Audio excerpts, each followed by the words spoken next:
So we're going to get started, and I would invite any of you who are interested, you're welcome to move further up if you like. Let me, on behalf of Dean Kathy Newcomer from the George Washington Trachtenberg School of Public Policy and Public Administration, give a little bit of an introduction both to this event and kind of to the setting.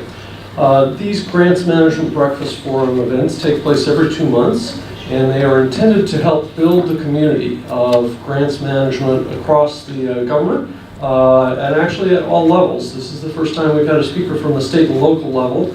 Typically we'll have federal speakers addressing a wide range of their successes, challenges, and techniques in managing grants, often in grant making, but in this case again it will be a little bit of kind of perspective on receiving grants as well as acting as a pass-through and making grants. For those of you who aren't familiar, the George Washington University Trachtenberg School is one of the nation's premier public policy and public administration programs here in Washington, D.C. And if you are not aware also, they are actually one of the few who has some focus on grant making and grant management. So they're a good source of expertise for agencies who are hiring, as well as a good source of education and expertise for those of you who may be interested yourselves in deepening your own expertise. My company, REI Systems, has been involved in grant making actually since our founding in 1989. We started out as a grant recipient and have been actually supporting grant making when NASA said, hey, we like the internet forms processing capability you built out with your Small Business Innovation and Research grant. We would like you to turn around and help us automate our grant making in 1991. And so since that time, we've worked with a range of more than a dozen different federal agencies, and at this stage I think probably more than 20 state and local agencies. We primarily work with grant makers and automated systems, but also offer consulting advice such as change management, such as performance management and grants analytics. One of the things I think we're proudest of is that one of our clients, the Health Resources and Services Administration, won the Igniting Innovation Award from across more than 100 applications and more than 30 down-selected nominees, primarily from federal government, but also state and local government this past year. And REI was pleased to support that analytics program and effort at the Health Resources and Services Administration as they fund public health clinics across the country.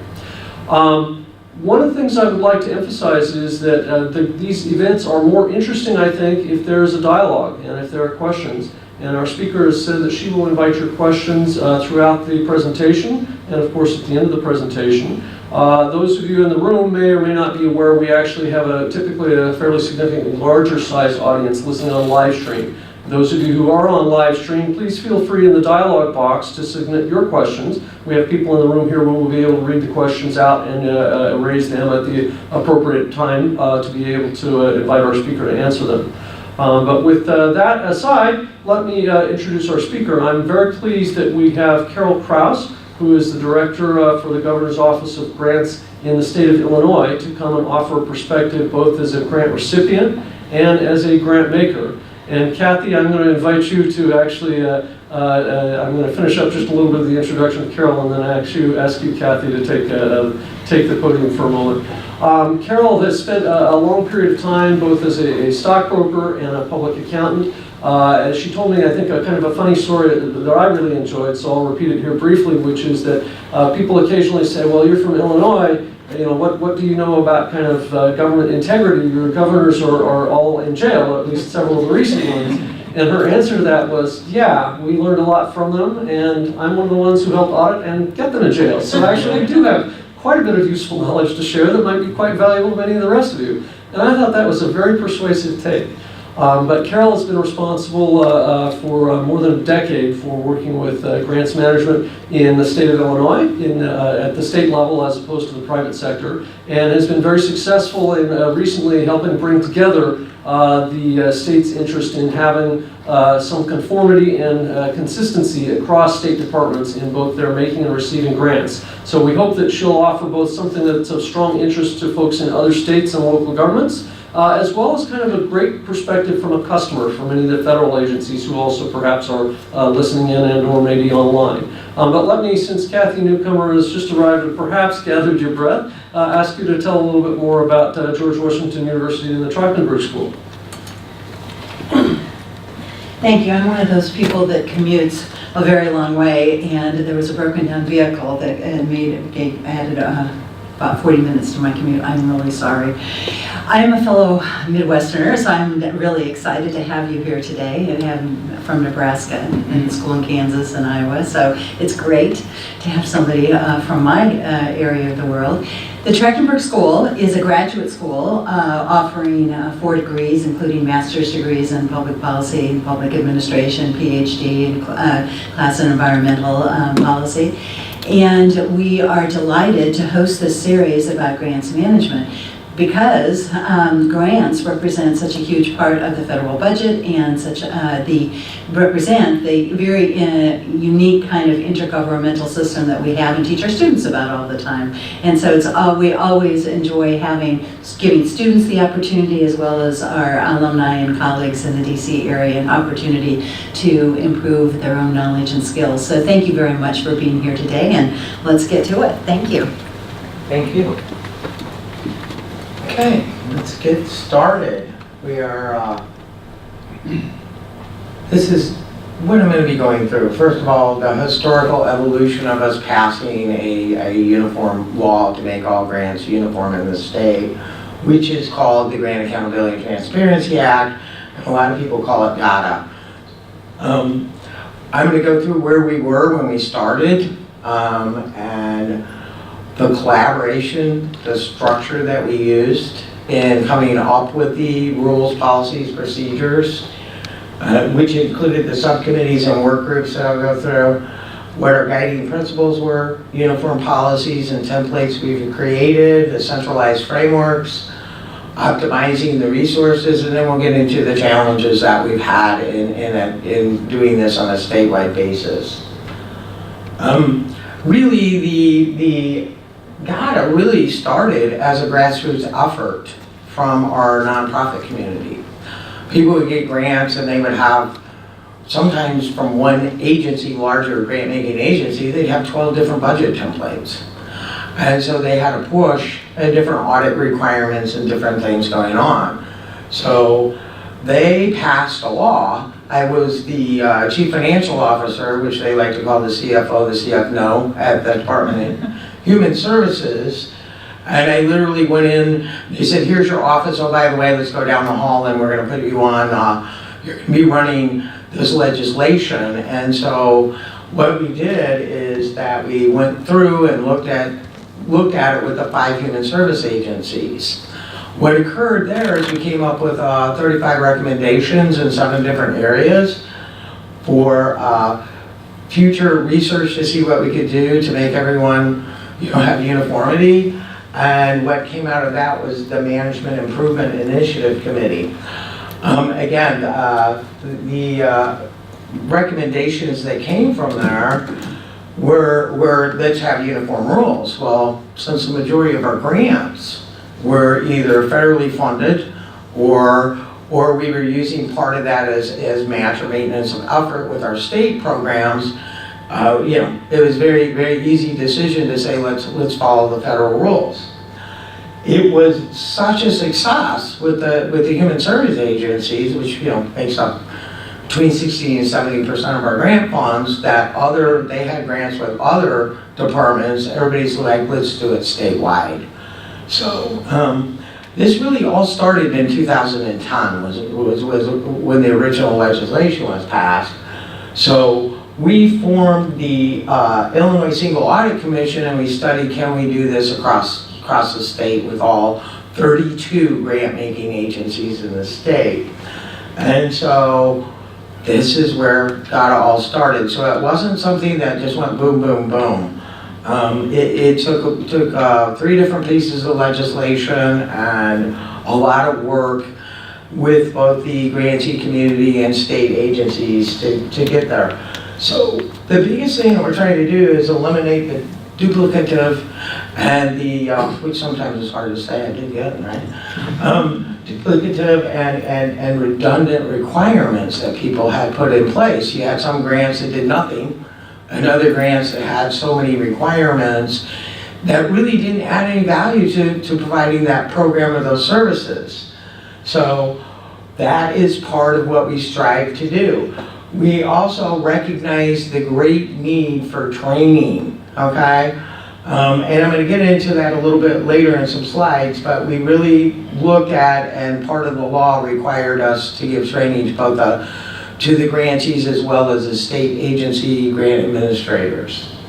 So this is where we started. As you can see, I love that little abacus with the little USB port because that's about where we were, okay? We had no uniform business processes, procedures for, competitive grant applications, contracting, reporting, monitoring, or auditing. Everybody did something different. And there was no common grant terminology. Sometimes you'd have fun sitting in a meeting because everybody talks in our little acronyms, and sometimes they were the same thing, but they meant totally different things. So sometimes you got, you watch them look at their face where one agency meant one thing by it, another agency. So just like the federal government, we strive to use the same terminology. There was no state of Illinois bar suspended. We had some grants where people committed fraud, and nobody told the other agency that there was fraud going on. So technology, we had no technology whatsoever, no centralized systems. People were going on to countless systems, and we're still working on that part. There was just a big prevalence of these redundant silo databases. In fact, we had one agency that literally wrote a grant system on SharePoint, okay? And then we had a lack of transparency and comparable data, for something that we added to the law, which we call budgeting for results, which is exactly where we're going in the federal government. So we had nothing to be able to track grantee performance. And so then finally, everyone's suffering from this across the country. We have limited staff and resources available for monitoring.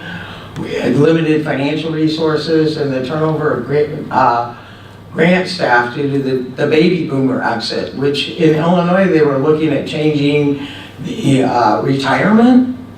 And so a lot of people were trying to get out quicker that would have stayed longer, so I call it the baby boomer on steroids. We had so much turnover, and so there was a bunch of brand new people, and those that ran grants, sometimes you'd find it was all in their head, it wasn't on paper. So that's where we started. So what we did was we formed a lot of subcommittees and work groups, and I'll show you the whole schematic in a minute, but we divided it up into phases. We had the policy setting and the rulemaking phase, implementation of the policies and procedures, and continuous improvement based on an annual review. So we literally once a year go back and say, what can we do better? What didn't work? And then much of our really success is bringing in all of the stakeholders. So we had the grantee community, state agency staff, a representative from the governor's office of management budget, which was me, because we knew the legislative intent and the intent, and also we kept the legislature engaged, and we were very, very lucky to have very engaged legislative sponsors. So our key really to a lot of our success was the collaboration that went on. Each subcommittee was required to have co-chairs, one representing state agencies, that grant-making agencies, and one representing the grantee perspective. And one from, we call it GOT-U, is the Grant Accountability and Transparency Unit, which is what I am the director of. That's housed in the governor's office of management budget. And when I get done, I go, right? That's quite a mouthful. So we really wanted to make sure we had great representation. So we looked to make sure that we had small, medium, and large grantee organizations with the state grant-making agencies, and also made sure that we had representatives from local government, because local government receives a lot of grants, and they are definitely a totally different animal than a nonprofit. So we had over 200 volunteers, thank God, because guess what? This passed, we got a new governor, had to resell it again, and we didn't have a budget for 2 years, okay? So that's one of my lessons learned. Never pass something this massive when you have a budget impasse for 2 years, right? So what we did, this allowed us to deliberate, include insight from a lot of different perspectives. And it was really key. We had a lot of support from the National Council of Nonprofits and some local government entities, and it really helped out that we got everybody's perspective. And so, in fact, the National Council's group in Illinois even provided us with a mediator. So it was really an interesting, yes, Jeff? I can understand the grant recipients want less burden, and so all the nonprofits volunteer happily. Did you have trouble, or did the law just require that the agencies participate? I can imagine there might be an agency that might want to drag its feet. Well, of course, we had both, right? We had people that really liked this concept and really wanted to participate, and then we had some that still kick and scream all the way to the meeting, right? Did the law require them to participate? No, they didn't. In fact, when the new administration came in, they looked at me and said, "You want all these people at the table? Are you crazy?" Yeah, if you work for a state government, you don't have to be crazy, they'll train you, right? But, to me, it just makes sense. The more collaboration, and really, to tell you the truth, some of the grantees really sometimes were more strict. We got so much insight from including all these groups that it was very helpful. And it really allowed us to not really have to, we pick things apart, okay? And we did have to make some changes, but they weren't as great because we had this collaboration. And to tell you the truth, a lot of these, especially the grantees, they brought so much to the table that we would have never thought of in implementing something like this. So it was very helpful. Anybody else have any questions? Okay. So what we did was make sure, one of the things I learned when we ran the management improvement was to make sure whoever serves on the committee is well aware of the rules. So you don't waste time talking about or debating items that are federal requirements. So we really required everyone to go through training on their subject matter that they were on the subcommittee. And then we had, as I said, a mediator at the top level, but we had, someone from the Grant Accountability and Transparency Unit involved in each one of the subcommittees and work groups, and here they all are. So what we literally did was went through all of 2 CFR 200 and split things out with the subcommittees and work groups. Once they made recommendations, they went through the GATA steering committee, which was made up of one of the co-chairs of all the subcommittees, and then we seek advice. One of the things we did at the steering committee level is we want to make sure that we weren't, the interrelationships were looked at, and make sure that we weren't going to have conflicting rules or policies between these different areas. And it was a quite busy over a year doing this, okay? And went through painstakingly through every section. People tease me because I can cite every section, every paragraph, 2 CFR 200 by the time we were done. So,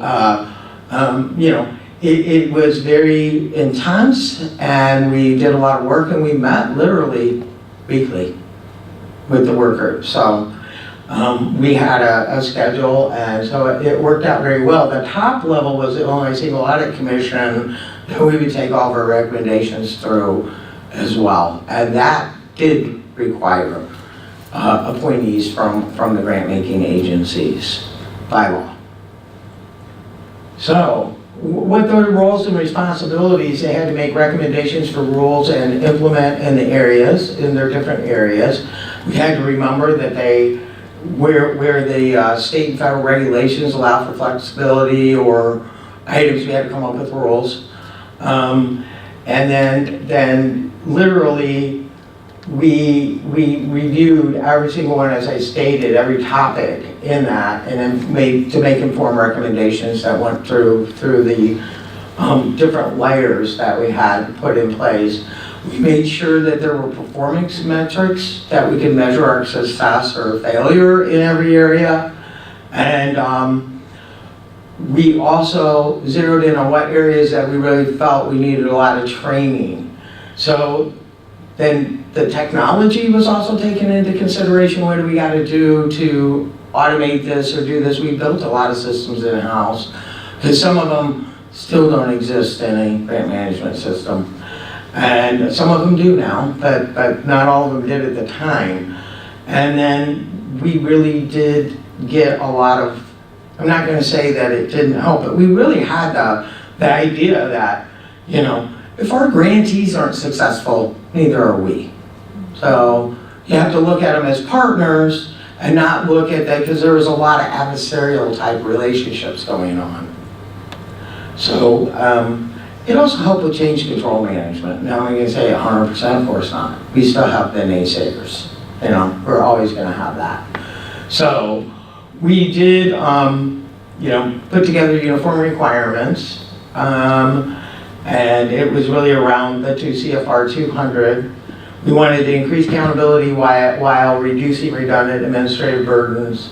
And of course, we had the cross section. So we really have our saying at the bottom: successful state agency oversight with successful grantees will result in a successful Illinois, which, as Jeff pointed out earlier, is quite a task. Okay, so we strive to maintain a uniform process, but we also had to recognize that we had to have some flexibility because of the unique nuances of different federal programs. And to optimize the resources, we coordinated the grant monitoring activities. So we really looked at what does everybody have to do that's almost exactly the same. And that's what we really concentrated on. And we focused on program outcomes, and then of course providing the technical assistance and training to the grantees. We have an annual, actually lately we've done 2 times a year, training. So we put together guiding principles, which really dig into what we really did. So we identified the core processes that are required for the majority. The uniformity was key. We literally adopted an exception process that every single item that is unique for that grant, they had to give us the statutory sites, and we would approve them centrally. We really were looking to create efficient and effective uniform policies and procedures, and the cost-benefit relationship for smaller grantees. That's something that at a state level we struggle more with than the federal government does. And of course, I talked about the interrelationships between the work groups and the subcommittees, and you know, to avoid the duplication of effort or conflicting roles. And then again, annual review. Yes. What do you mean cost-benefit relationship? So how far do we go on a $5,000 grant? What are the key things we must do, and how do we do it? You know, we had some, for example, the state fire marshal gave out equipment grants to volunteer fire departments. So of course we had them go through our registration pre-qualification, but we really then allowed them to just put something in place to go out and check, did they actually purchase that equipment? Did they use the funding correctly without making them go through a lot of others? So You mean for really small grants? You just Very didn't have, small. You didn't have a lot of we looked at that bureaucratic red too. tape. Right, exactly. Because some people, I tell you what, if you had to go through everything, I'd say keep your $5,000, right? I would agree with them. So these are all, I mean, I'm not going to read them all to you, but those are all of the uniform policies and templates. Some of the big ones that are saving an immense amount of time I'll talk about, but the pre-qualification also includes, you know, are you debarred or suspended? Okay, we have something to stop pay list in Illinois. If you're non-compliant, we put you on. Are you on that? And some other state of Illinois' good standing with Secretary of State. We looked at the risk posed by the applicant, and you know, let's face it, fiscal administrative requirements are pretty much the same, but programmatic or based on the program. So we separated those twos, and we automated an ICQ that automatically weights and places the specific conditions. So, and then programmatic risk assessment, we just gave them a framework that, you know, they should go through when they look at the different types of programmatic risk. We have uniform notice of funding opportunity, grant application, budget. We really mirrored the merit-based review, which is, we didn't really deviate from what the federal government requires. Yes, they have a question? Yes, sorry, you were earlier talking about automation and Yes. waiting, so where exactly did you use that? Where did we automate? Yeah. We have a grantee portal, and I'll go through it a little bit more a little bit later, but everybody goes through that grantee portal, and we automated the lookup, you know, Dun & Bradstreet, grants.gov, making sure that they were not debarred and suspended at the federal level, and we built the risk assessment that automatically then goes to the notice of state award. We just like to say some of these mnemonics, right? NOFO, NOSA, right? We have a uniform grant agreement, so, and budget to actual financial reporting. We have something I'll talk about a little bit more of the consolidated year end. So the thing that we're still working on that's supposed to go in the next fiscal year is the uniform and cooperation for the on-site reviews. If one agency does it, the others will rely on that work instead of everybody sending somebody out separately. And of course, we did come up with audit requirements for both the for-profit and for the grantees that aren't subject to the single audit. Carol, Yes. this seems like a huge amount of work that you've collaborated to help organize. If I were from a small state, let's pretend my home state of Wyoming where I was born, and I said, you know, I don't want to redo all that work. You seem like you've done a great job and know a lot about it. May I borrow some of that? Would you be willing to share with other Yes, states? we have shared already with other states. Yes, they've come to us and it's like, I agree. Why reinvent the wheel, steal the wheel? Unfortunately, we didn't really have a wheel to steal, but, you know, we did start with a lot of the federal and worked our way from there. So the automation, so really our centralized framework is like do it once and you're done. You don't have to do it for every single, and I have some stats later to show you. It's staggering how many people get grants from multiple agencies. The ICQ I talked about is automated questionnaire, by the way, that we change periodically so people don't get out last year's answers, right? And then we have an indirect cost rate negotiation that we centralize, which I'm going to go through because that's been one of our biggest challenges. And we just implemented the audit report review. We centralized reviewing that. And those last two items we did contract out because we didn't have the bandwidth to do it with 5,616 grantees, sub-recipients. Automated the NOFO. We created something called the Catalog of State Financial Assistance, which we mirrored after the CFDA catalog, and it includes everything in there on grants and our state grants. That's been our biggest challenge to get that totally populated. I mean, it was easy from the federal perspective because we were able to do it through our annual statewide single audit. But it's all included, and it's really a hub of a lot of information. Automated the notice of state award. We have a template that's pre-populated and includes even the specific conditions from the risk assessments. What that allows the grantee to do is say, here's the strings attached to your grant before you get into a grant agreement situation, and make them fully aware of what those requirements are before they say, yes, I'll take the grant. So once that's executed, it automatically populates all of our subrecipient awards. We also call the Grant Compliance Enforcement System, which the mnemonic for that, people like to call it GCES, so it's Jesus. So it's the Illinois Stop Pay List. We just passed a law to have that centralized through the comptroller this last spring, so that if you're in non-compliance with one agency, you get paid by no one. It's amazing how quickly people comply then. Modeled after the federal do not pay.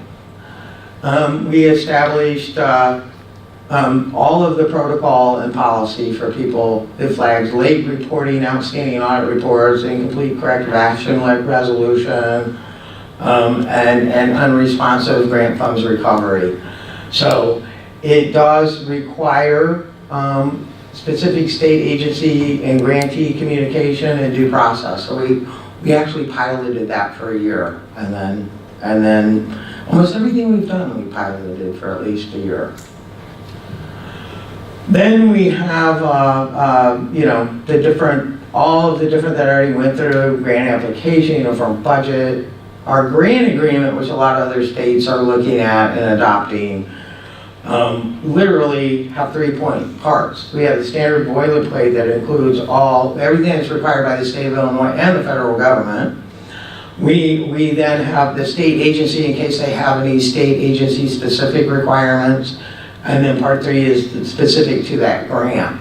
So the only part that really, the 2 parts that change are part 2 and 3. 1 remains the same. You're not allowed to change that first part. It really helps on both sides with the grantees and not having, in some recipients, not having to read 100% of a contract. So, and it also ensures that they include all the required clauses in those contracts. We have the federal, you know, we took the federal reporting and we started with that. So we have a periodic grant reporting, okay, including the grant closeout report. That's all the same. Our biggest issue is hearing from our subrecipients, hey, they're using a different form, and then we have to go and check that out with the agency. I know the same thing happens at the federal level. And then we did adopt a annual consolidated year-end financial report.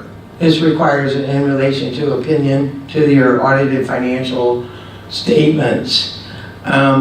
This really takes a SEPA and breaks it down further. How many of you guys have some people from states, you'll have big block grants that have 5 or 6 programs under, or other types of grants that do, and you kind of guess at the big number. Yeah, that looks about right. Well, now this requires them to break those out and tie out to audited financials. Can't tell an ex-auditor, can you? Anyway, literally, we approve any change on any of these forms. We do allow different line items to be added, but we took the core, most frequently reported on line items, and an agency can add them, but they have to have permission and have to justify. And of course, they can't just say because we've always done it that way, right? So we really scrutinize those on the exception process. So, and again, just like at the feds, I know I notify the feds, hey, did you know this agency is doing this? And I've never seen it in the Federal Register, and it's not consistent with the uniform guidance. We ask our grantees to do the same, because unless they tell us, we don't know. We're assuming they do it all, which we know it's not a good thing to assume. But we don't have enough staff to go out and actually monitor it 100%. So it really does promote compliance. And, everything's done once annually and shared. And of course, we've had a learning curve to implement, especially with a lot of turnover in staff and some of the other things that we found out when it came to training. I think before 2 CFR 200, there's virtually little or no training at all on the administrative requirements. So, which also means that a lot of people think they're all new, right? So, all of the centralized grant processing runs through a grantee portal. So all of the items under there, everything's done through this grantee portal. So registration, pre-qualification, the fiscal administrative, ICQ and the specific conditions that go with that. We also go through there to then route them out to our contractor who does the indirect cost rates. The Notice of State Award, we did build an entire grant management audit. We call it the Audit Report Review Management System that goes through every single phase of reviewing and issuing a management letter. And we adopted the cooperative audit resolution as well. So we just went live with that July 1st. So I got some slides, and it's kind of interesting what we found. Okay, so we do have a lot of different controls. They have to go through and get an Illinois ID, so people can't go in. Luckily, we did that, unlike the grants.gov that got hacked, right? So we were like, oh, thank God we had the forethought to do all that. And you have to have permission for anybody else to enter the system, and whenever a change made, they'd get an email that lets them know. So, audit report review. Every single grantee is assigned to Illinois Cognizant Agency who's responsible for final sign-off on a lot of items. That includes the indirect costs as well as the audit report review. The programmatic findings corrective action plan is required to be approved and management decision issued by the respective Illinois Cognizant agencies. Now, if it's programmatic, the grant-making agency is required to approve that, and it's all built in our system. The cross-cutting findings and the GAGAS findings are reviewed by a committee. We found a lot of the financial statement findings, although they are not required to issue a management decision letter, but a lot of those were glossed over, and really, they do. There is an interrelationship to your programmatic reporting. If you have troubles with your financial systems, obviously you're going to have troubles with your reporting. Yes, we have a question in the back. Read a question from the live stream. Okay.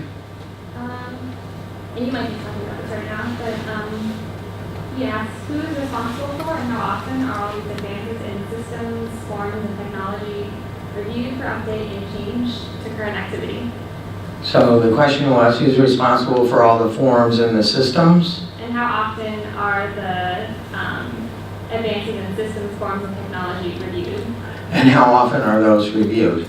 Annually. We look at everything annually to look at what we can improve or change or what's not working. So that is on an annual basis. And luckily there hasn't been many, but there's still changes and great suggestions from people. You know, you get a lot of intelligent people that work on this, but no matter what you do, you're not going to think through every single piece. So, you know, we admitted that up front. We go back and we look every year. May I ask, this seems like a great process in Illinois, because if I say, hey, something is inconsistent between these two agencies, I'm a grantee, I come to you in your office and say, hey, this is a problem, fix it, you fix it in the next annual review, or perhaps immediately. Turning around and thinking about, well, if you have some feedback for the federal government, you find differences between a couple of federal agencies, where would you go? I've reported to the OMB. Okay. And I, you know, they're in the same boat we are. I feel for them in a lot of respects where people come in and criticize because we're doing the same thing. And it looks like we both suffer from the same nuances of, you know, I don't know, some of these folks, I don't know how you cannot know what 2 CFR 200 or data is. You'd have to live under a rock, right? But there's tons of people who've never heard of it, and they tend to refer them to us to answer questions, you know. Just for the people in the room, what part of OMB? Because it's not a huge agency, but it's a little bit confusing. Rhea Hubbard, Gil Tran is generally who I reach out to. So the Office of Federal Financial Management. Exactly, Office of Federal Financial Management, yes, that's who generally I speak with, and let them know that we found these issues. And for indirect costs, of course, we go to our COG agency, which is HHS. And Janet Turner has been fantastic and so responsive in answering our questions.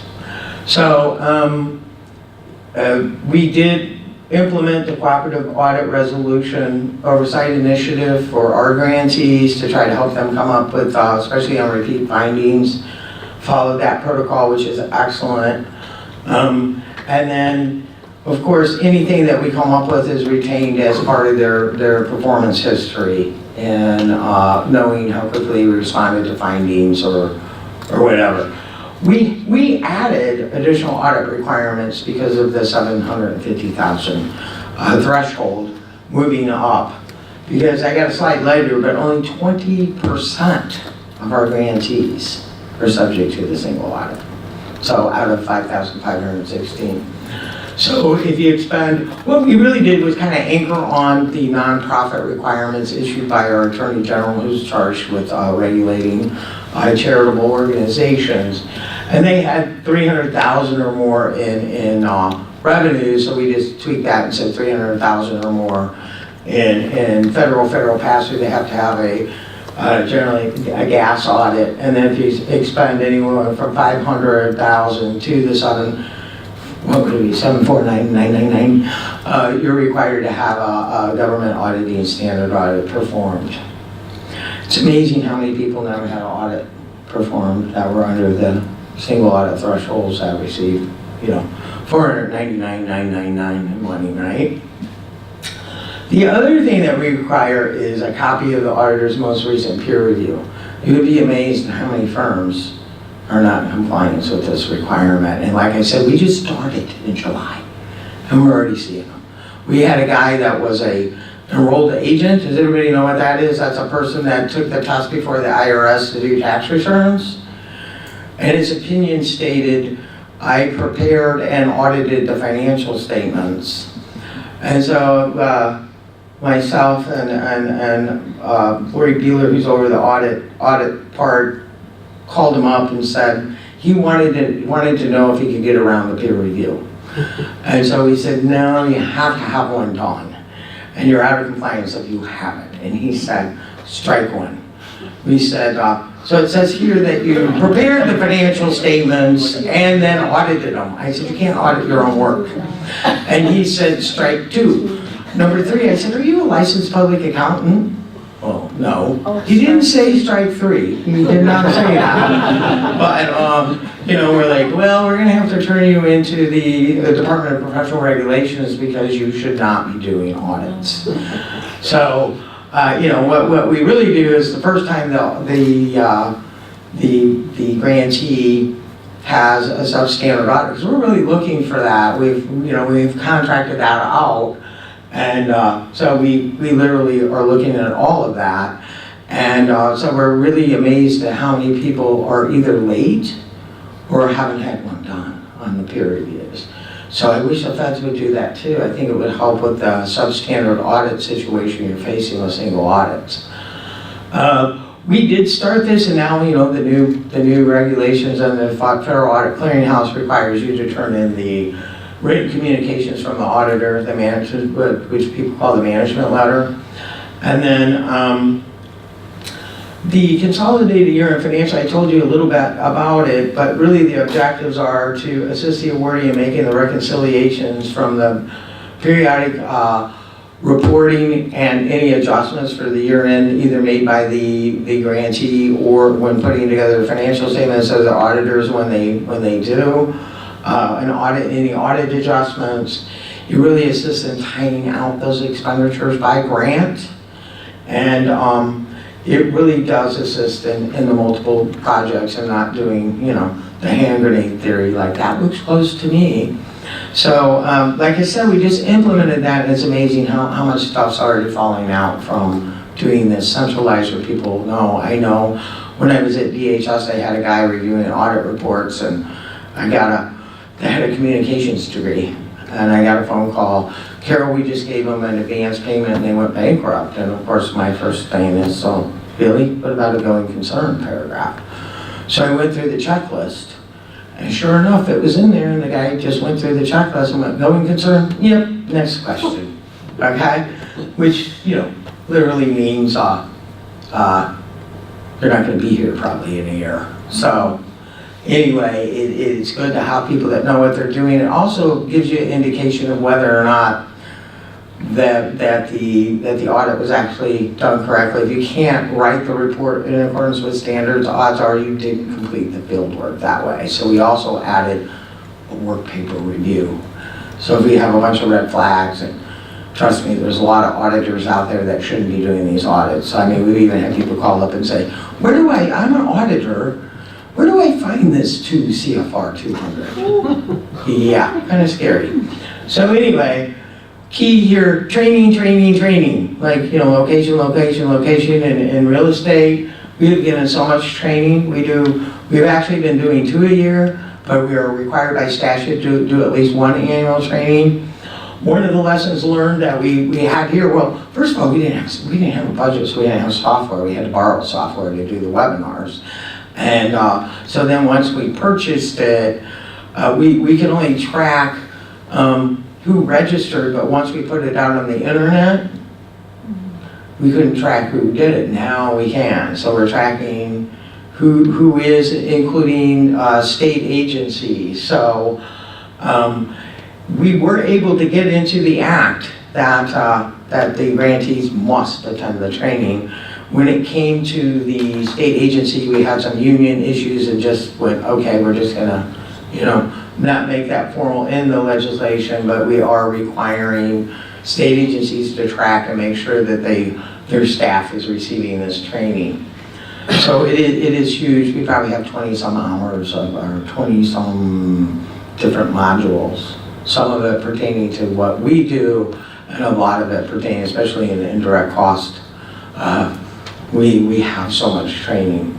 So it really does optimize resources. And like I said, one of the last things that we are literally going through is coordination of fiscal administrative on-site reviews. We have so many other states. I was thinking, man, we should have some way of charging people administrative fee that are coming and watching our training for free.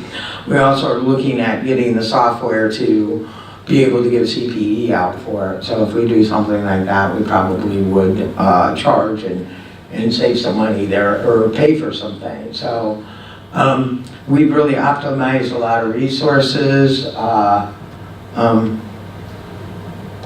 For some reason it doesn't do that there.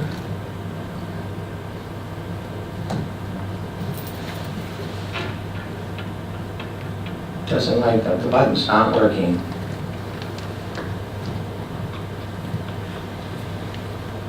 Slide advance. Yeah.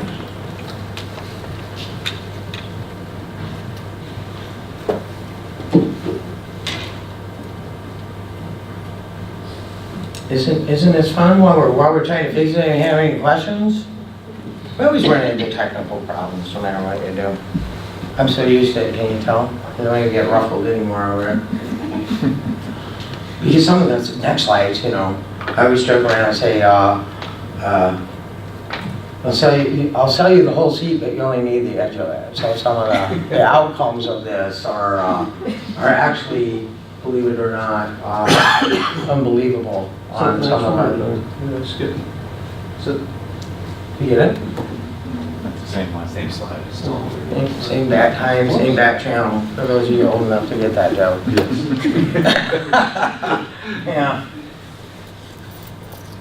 Holy increase, is that man? Yeah. You're very nice. See, what I'm thinking you wouldn't say. But, so what I think I can succeed at is if instead of using those buttons, you just put it on the cursor on the next slide. And then okay. All right. And then we gotta go back to the slideshow. yes. Okay. Oh, maybe not. Current slide. From the current slide. Second from the left. Second section, at the top left, gray bar. There you go.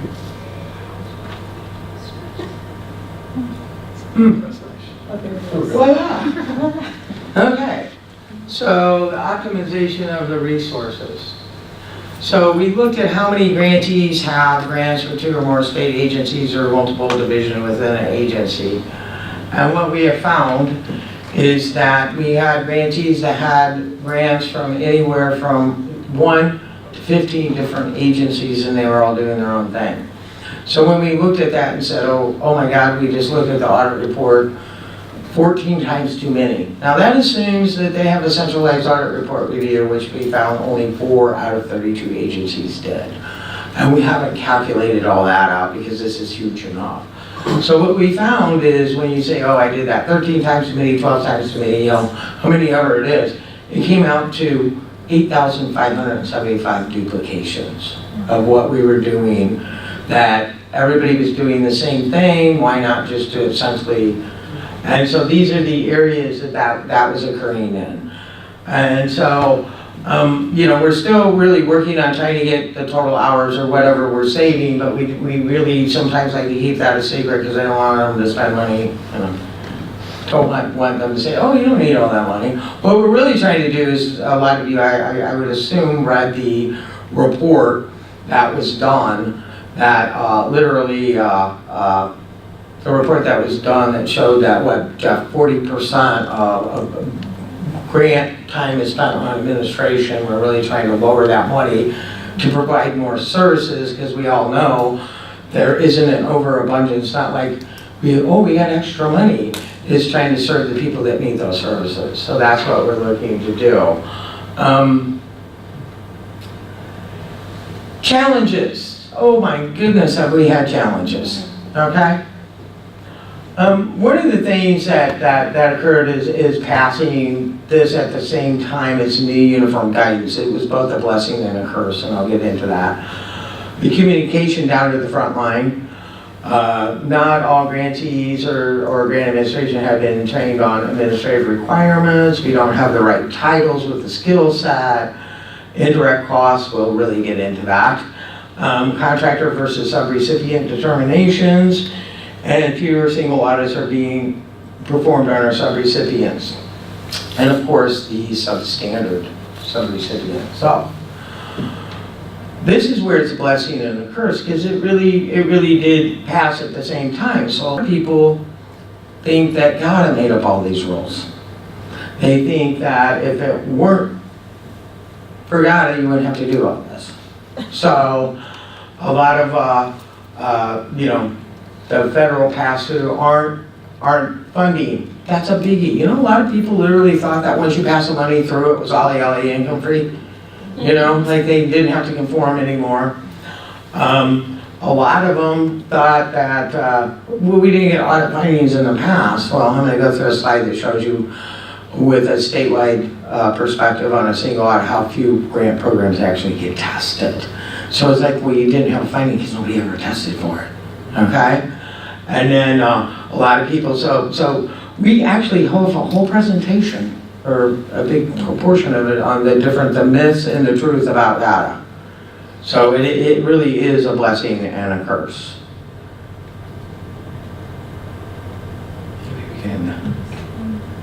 All right, big challenge. I know the feds have the same thing going on. You call the frontline staff, they don't know the administrative rules, okay? They don't know what the rules are. Well, in our state, all they do is say, well, call, you know, the Grant Accountability and Transparency and ask them. So we came up with, okay, if I answer them, you're on the call, or you're on the email, so you know what the answer is in the future. Prior to GATA, as I stated before, many of the frontline staff had not been trained on administrative requirements, only the programmatic requirements. When the feds gave training, it was only programmatic. A lot of that's changed. We're seeing a lot more administrative training for the first time ever. Now, we have a, you know, just like us, the federal government has many agencies that are behind on implementing all this. They're still following the old rules. They still, and you know, it's not every agency, it's a lot of times divisions within that agency is what you'll find. But, you know, they won't have them done yet, or they'll implement new policies and procedures that aren't consistent with that or the uniform guidance, okay, without going through the exception process, which we modeled after the federal exception process.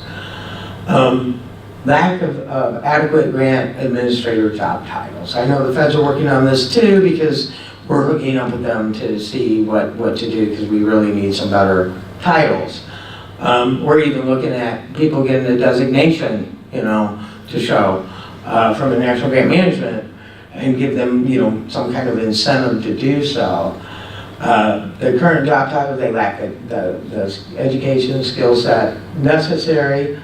And you know what we found, and I know this is going on everywhere across the country, is as the times get tough, people tend to cut admin. Okay, because they want the programs to keep going. I know when I was in the budget office in Stoughton, you know, people would say, okay, you got to cut by this much. The only way you can do is cut programs. So they would cut, you know, Abraham Lincoln Presidential Library Program, right, which they would get reinstated. So what do? They reinstate the program, but not the admin dollars. What this has led to, the other thing is people retiring. So people retire, and a lot of time headcount reduction is done through attrition, and so they just don't rehire those positions. So what happens is the programmatic people take over as administrators, and they're not really trained to do it. What this really does is that you have people responsible for that grant for the entire life cycle of that grant, from the application all the way through the closeout.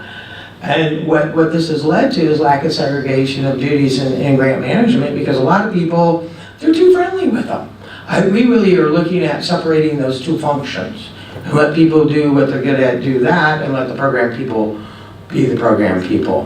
Now, there are exceptions. Every so often you'll find someone that actually, I used to joke around and call them the social services major that figured out how to use the summation key on an Excel spreadsheet. And then I found out I gave them way too much credit, some of them. And so, you know, and no offense to them, because I couldn't do their job or wouldn't want to. You know, that's part of the problem. They're more interested, as they should be, in running a quality program, not all this administrative burden, as they like to refer to it as.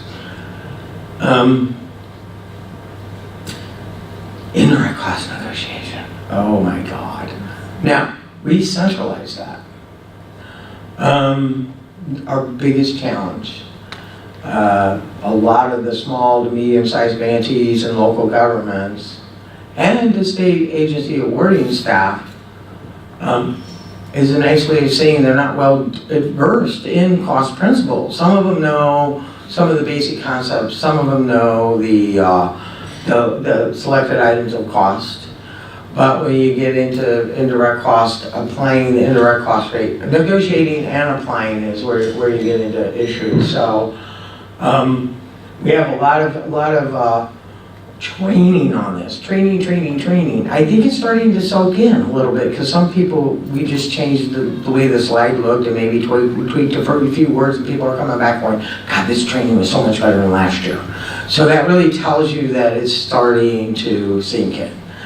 And there's a lot of people who have negotiated a federal or state rate that don't even follow their own cost policy statement, is what we're finding. We're starting to ask for their cost policy statement with their federal rates. And you know, in talking to HHS, they are aware of this, that people don't always follow those, but of course they rely on the single audit to do it, and I don't believe the single audit digs that deep to do that. There's some of us audit geeks that did it in our day, but I don't know how prevalent that is.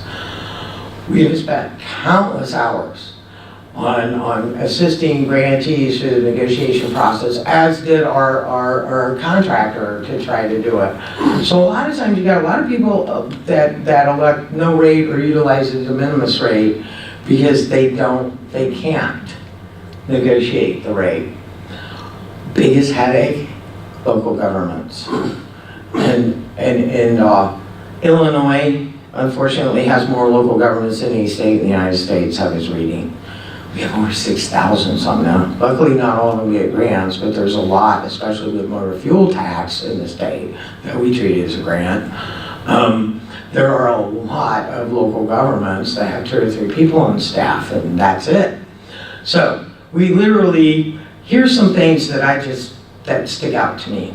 So, you know, in order for the feds to negotiate indirect cost rate with you, you have to have 35 million or more in direct federal funding for a indirect cost rate, and 100 million for a central services cost allocation plan. My question is, why are these thresholds so different? Because really most people that would receive, it's more than likely that people that have 35 million in direct federal funds would have a central services cost allocation plan. So, of course, you got to look at it to make sure, because that's where a lot of people are finding a lot of errors. All right, of course, because it's self-induced somewhat, so I can't totally complain that this poses a significant issue in Illinois, since we have more local government units than any other state in the country. If they have less than that threshold, they're required to maintain their indirect cost rate and cost allocation plan for audit purposes. In the state of Illinois currently, which we're the 5th largest state in the nation, we only have 2 local government units that even meet this threshold, and that's City of Chicago and Cook County. Okay? And I'm going to get into how that's even a bigger issue in another slide here. Oops. Let's see, and I did it too quick. Anyway, so they are the only 2, can you imagine? The only 2 in the state that actually receive that kind of direct federal funding. Now that doesn't count other pass-through.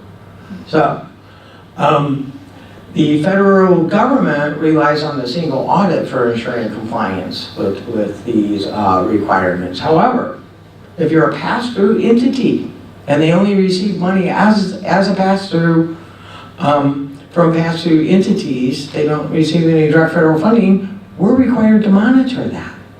So I'm like, what does that mean?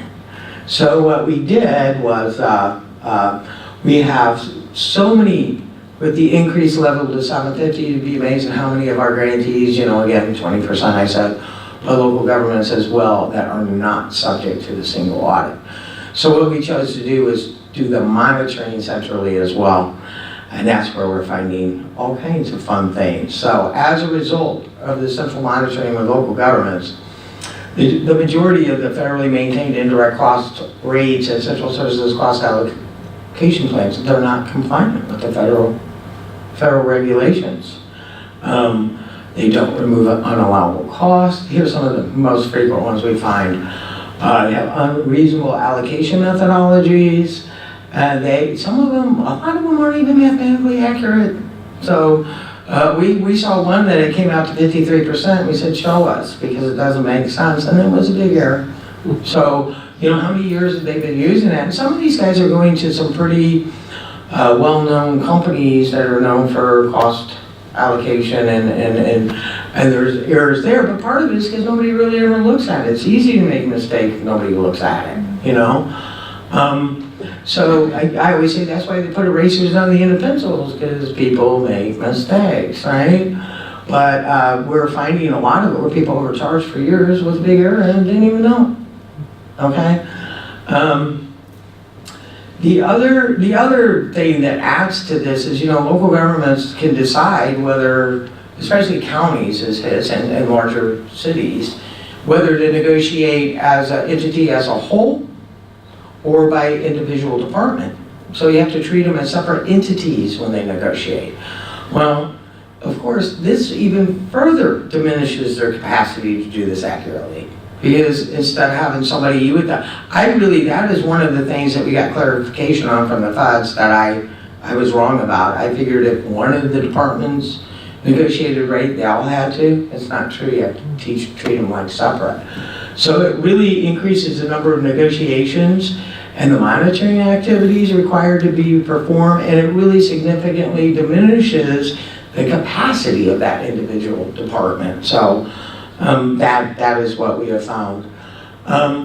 Issues with federally negotiated rates, find them a lot. Sometimes the indirect cognizant agency won't negotiate a entity-wide indirect cost rate. They'll only do a program-specific or agency-specific. Some of them do that because they only have fixed rate awards, or it is a pilot or demonstration grant is what we've been hearing the most. So we reached out to the feds and they said, literally get that from them in writing and then you can negotiate a rate, which really, to me, it's their responsibility. There's so few of them sometimes that even those or will negotiate with the Fed. So, but we have received some indirect cost rates that from the federal government didn't include the base. They only had the rate. And we asked, what's the base? What's the base? They came back and said, well, this is just transferred to us for new. What do you mean by base? Yeah. So, and of course I tell all this stuff to the feds. So that has been a big issue. De minimis rate. I think the de minimis rate is a fantastic idea in theory. Okay, and I really thought, oh, this is great in the beginning, but this is what we're finding.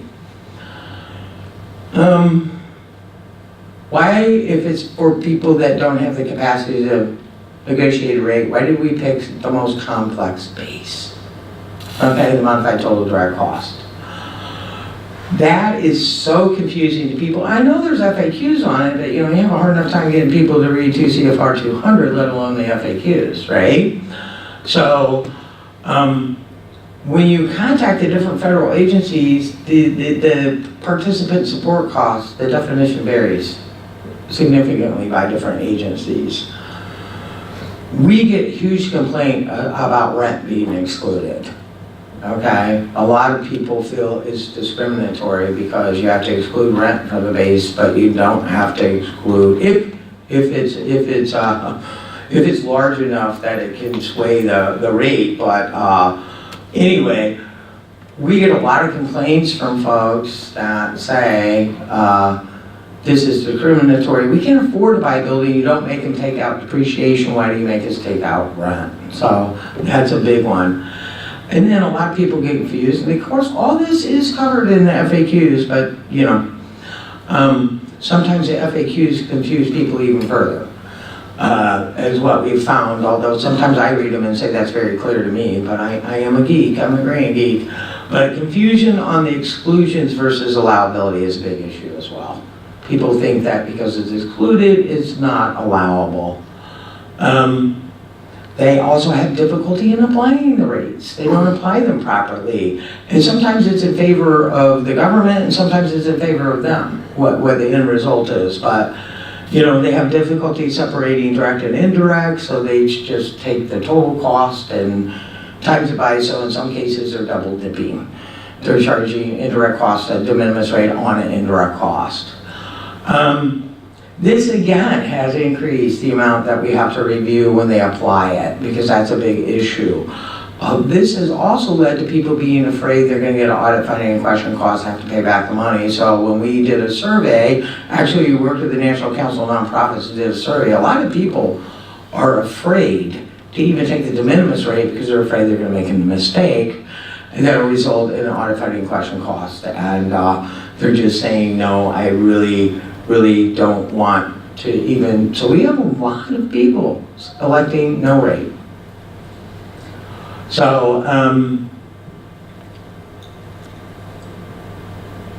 we have a lot that don't have the capacity. We have less than 2% of people in the state of Illinois, and this will be our 3rd year, that have the capacity, that have successfully negotiated a rate. We have done hands-on. We did change the way we did things a little bit. Once they reach a certain point with our contractor, then we have a subject matter expert that's gone through an intense training for each agency, and them and us get on the call, go through the comments, walk them through, and we did increase it significantly by about 1/3 of the negotiated rates we increased this year, because prior to that there was even less than 1%. So, we have made a lot of strides this year, but a lot of people have a lot of difficulty. We've done hands-on training, face-to-face, you name it. We have tried every avenue to do this. So again, so many people are apprehensive about negotiating rates, especially nonprofits. They don't want these high rates out there. So people won't donate because how they put in the paper, every dollar you give, this much goes. And there are administrative costs for administering a grant. Of course there are. So there's a lot of apprehension out there, and there's a lot, hopefully as we go down the road it will improve, and more people will get engaged, and more people will start negotiating rates and do what they really were seeking to do on telling people you have to do this, even though it's been a rule for years. A lot of people weren't doing it, weren't negotiating rates. We have a lot of different common issues when they develop. They'll go out and get a copy of an example cost policy statement, put it in there, and then not follow it. So your organization has to follow it. There's nothing wrong with doing that. You just got to make sure that it fits your agency and how you do stuff. the organizational structure does not support the allocation methodology. You're asking for an org chart, and what they're doing it's not even close to what the organizational structure is put in place. The allocation methods are incomplete, don't provide enough sufficient rationale. Don't say, well, we're gonna make this direct because it's direct, okay? They don't really talk about how they do it. The biggest one that we keep finding has to do with some of the people who are directly allocated to a program. So I got 3 different programs I work on. When you add them up, you got 40, 40, 30, adds up to 110%. So I always joke with them and say, I know you're given 110%, you just can't charge us that much, right? So that's a very common error that we find. A lot of times it goes back to the chart of accounts.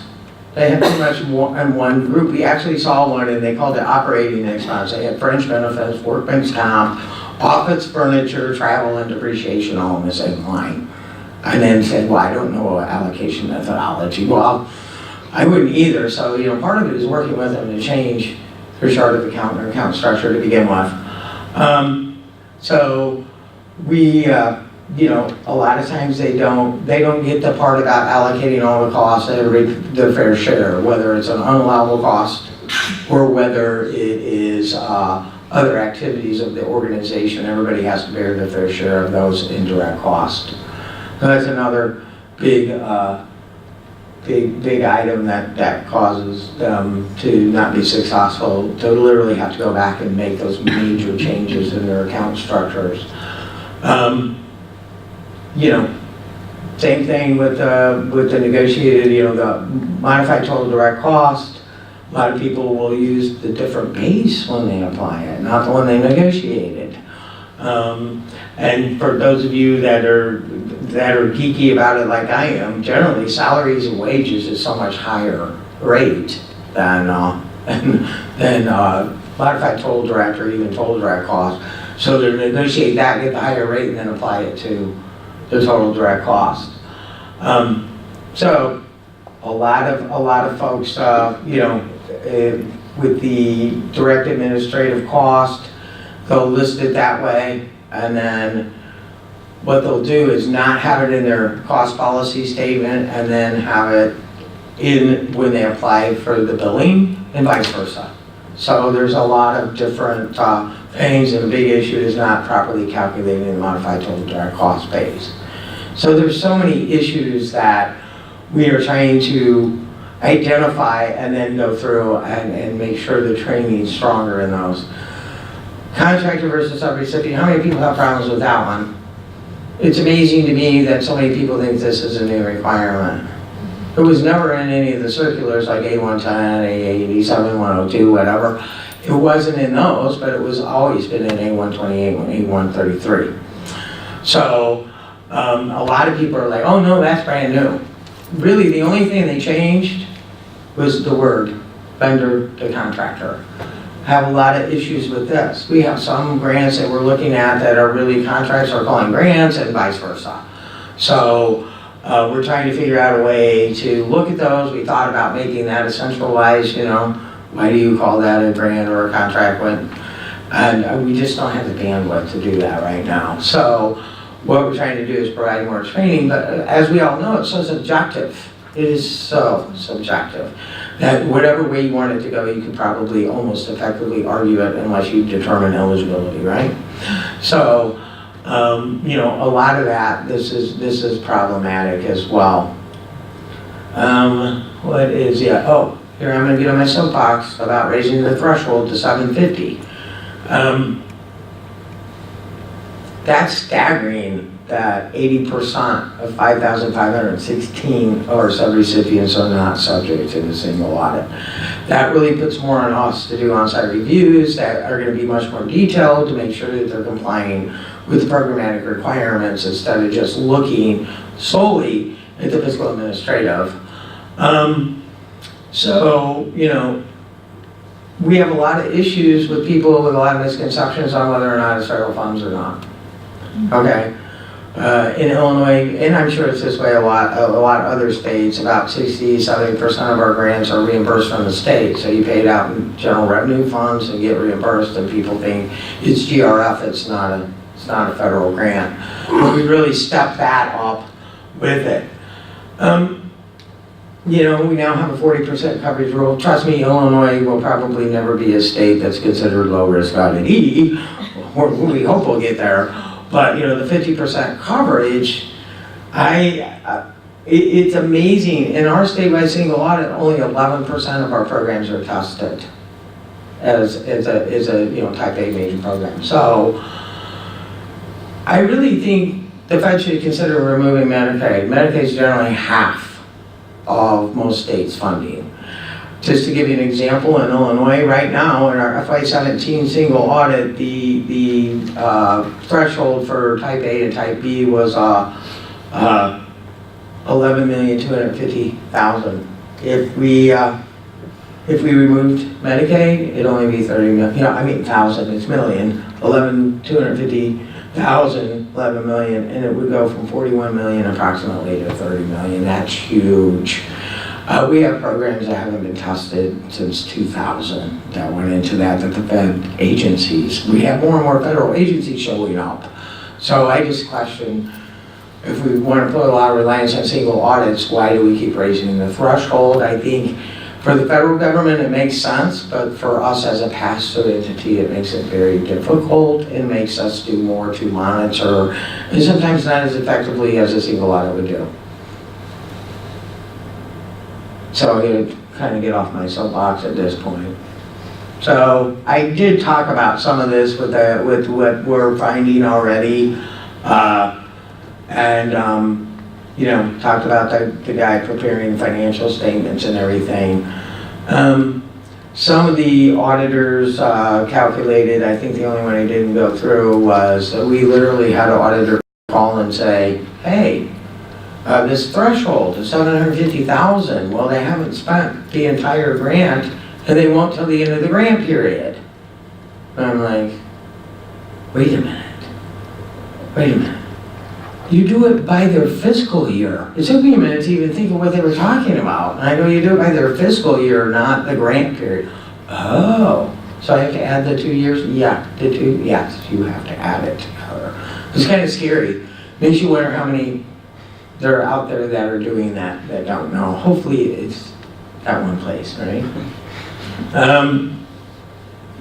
We are doing the audit, the quality control review of work papers for audit organizations that aren't properly licensed, don't meet the reporting standards, are not compliant with the peer review requirements, and for audit organizations that have failed or passed with significant deficiencies.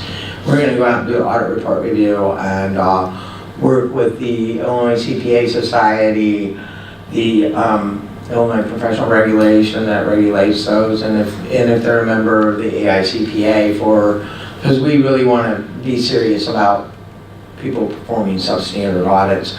We have a lot of good firms that are like, yay, we're so glad you're doing this, because they go out there and lowball the audit cost and then provide a substandard audit. Well, of course they do, because there's no way that you could do an audit like that for $5,000 or whatever they're charging. So we have a lot of fans, and of course with all of this we have fans as well as, you know, we have people that don't really like us, right? So we feel that God is good government. Landmark legislation for a state to have a law for the entire life cycle of the grant.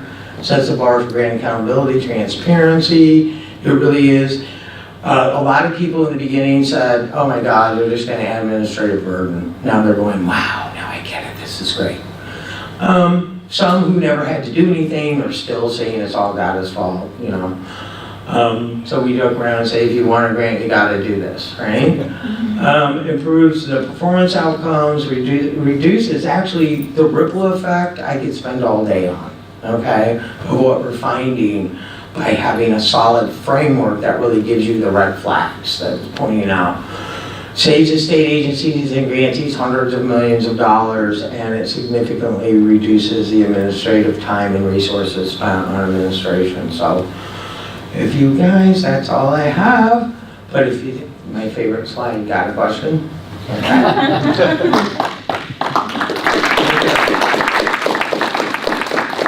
Carol, first, thank you very much for the presentation. The last couple of bullets on that last slide saves hundreds of millions of dollars. My sense is that to some extent is for recipients who are receiving grants from multiple agencies. That's correct. They don't have to jump through the hoop, the same hoop 12 Right, times. Right, the 8,575 times. Yeah, let That me we ask, do it. the federal government and OMB within actually the last month adopted a memo requiring federal agencies to work concertedly to reduce burden on grant recipients such as the state of Illinois. Mhm. So my question to you is, are there particular lessons you think from the state that might be beneficial for the federal government to think about? And would it be that same sort of thing of kind of coordinating grant requirements across agencies of the federal government? Yeah, I think they've done a lot with this uniform guidance. I think they really have. I think an area that would help significantly, they already do, well, it's based on agency. I remember back in the day, I think there was only one or two that negotiated rates. Now a lot more of them do it. They might look at doing something closer to that, to not have all these agencies, because it is a highly, but audit report review to me would be a win-win for them to centralize. I know when I was at DHS, I actually had somebody call me from Health and Human Service Division, and I won't mention who, but they said, we went to a statewide single audit in 2000. They said, you guys haven't turned in an audit report since 2000. I said, yes, we have. So, we have all those different agencies looking at the same report. I think that's just right for centralization to make sure it meets the requirements, and then have a committee that puts together and approves the management decision letters and things like that. I think that would be very, very beneficial. Great. Questions from the audience? So I didn't put you to sleep. I have a question about training. You mentioned a kind of a 20-hour threshold. Is that for the annual training? Well, I'm just saying we have over 20 different topic areas. We Okay. do have an annual training that's generally between probably 10 and 16 hours that we do on multiple days. We're trying to condense that down to a day because people complain. They complain they don't have training, then they complain there's too much, right? So the delivery method is in person, or is it blended, or? We actually record it and offer it at different times. And then once that is, we find that, that was a great suggestion I got from the National Council of Nonprofits, to offer it at different times, because I know I'm guilty of it. It's out there, I need to watch it, I need to look at it. But so the first 2 to 3 weeks, we offer it at different slots and different times, the recording.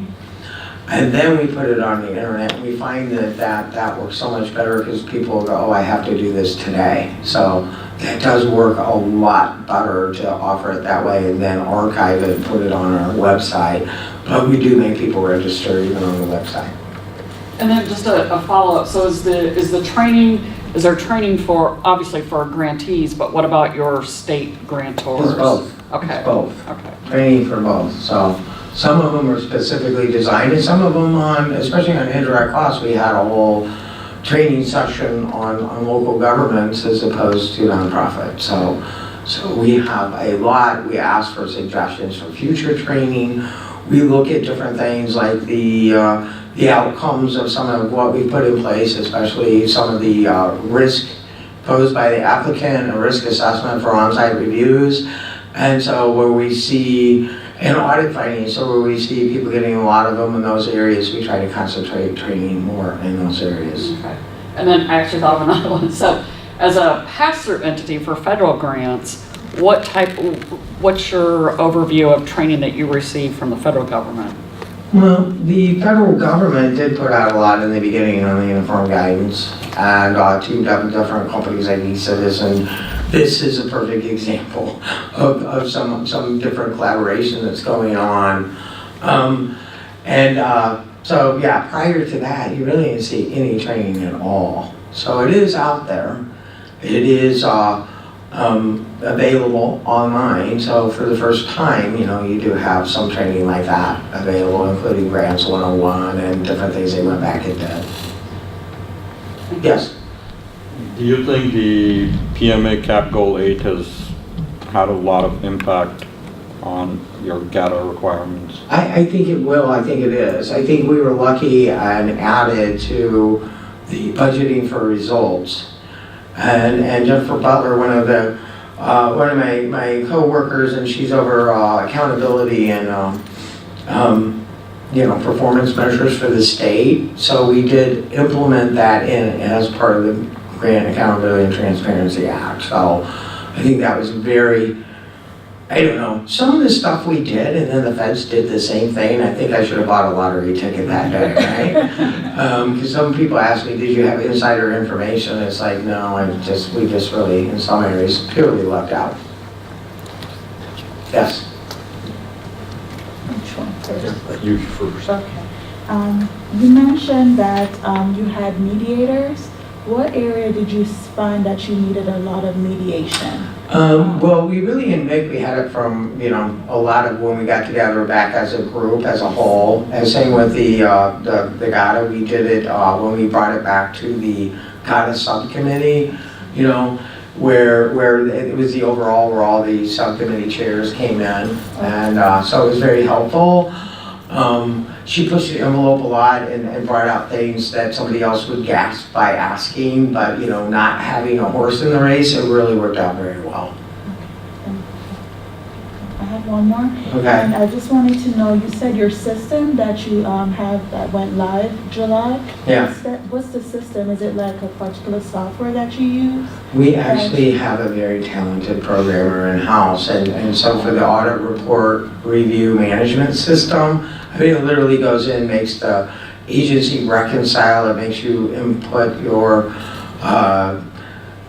consolidated year-end financial report, it literally sends people notifications, a lot like a lot of grant systems have available today to keep people up to date, saying, according to our records, your year-end is this, therefore, you have to do an audit certification saying, yes, I'm subject to a single audit, or no, I'm not. If you don't make that certification, it defaults to the 6-month deadline instead of the single audit. So there's a lot of things that we put together there to make the functionality easier. And we just got this done. We automatically download the audits off the Federal Audit Clearinghouse. So it goes out and checks every night, and then it gets downloaded into our system. So at first we had to have the Cognizant agency download those, but we just finished that in the last couple of weeks, that we're able to automate that piece as well. Yes? I'm struck by the examples that you gave, both on the grantor and the grantee side, about just lack of knowledge. So Yes. your comment on training sort of education really kind of hit home. And I didn't hear, in most of those examples, I didn't hear the intent to create fraud or abuse. So it A lot of times it's not intentional. I mean, not to say that there isn't that, but sometimes they just don't know. I don't know if you guys ever heard about the woman in Dixon, Illinois, who stole all the money and spent it on horses. They even have a documentary on Netflix called All the Queen's Horses. Wow. Some of that was done, and she was able to kite that money with some of the capital funds and the motor fuel tax that had not been spent right away.